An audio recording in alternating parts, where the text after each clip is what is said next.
My answer is very simple. You have thousands of organizations in the world, religious and non-religious, collecting, raising money to help. And that's great, and that's beautiful.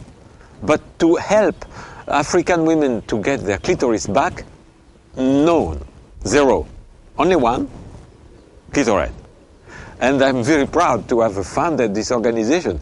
And I understand that most of the charitable organizations are Christian and Catholic.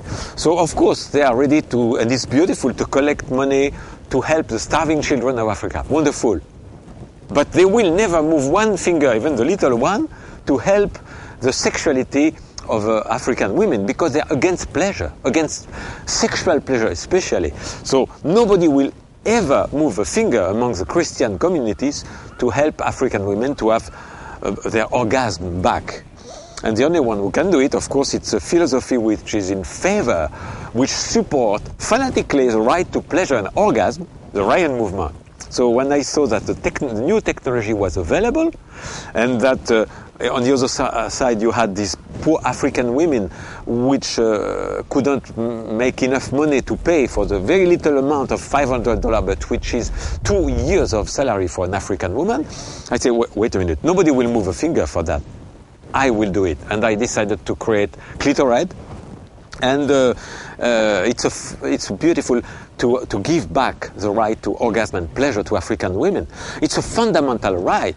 You know, what is the meaning of life, like Monty Python said, if it's just to survive without pleasure? And that's what the Christian people are against. They're against pleasure.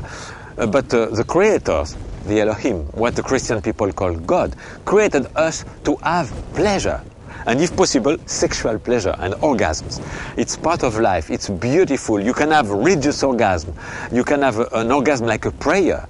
And that's why it's so important, a fundamental right of African women to have orgasm.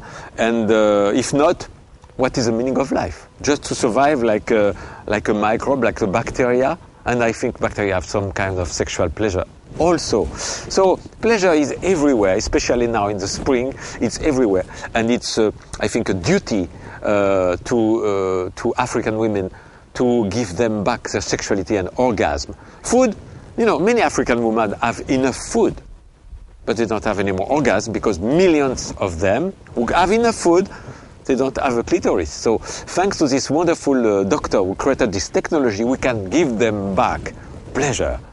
And that's what Clitoraid is about.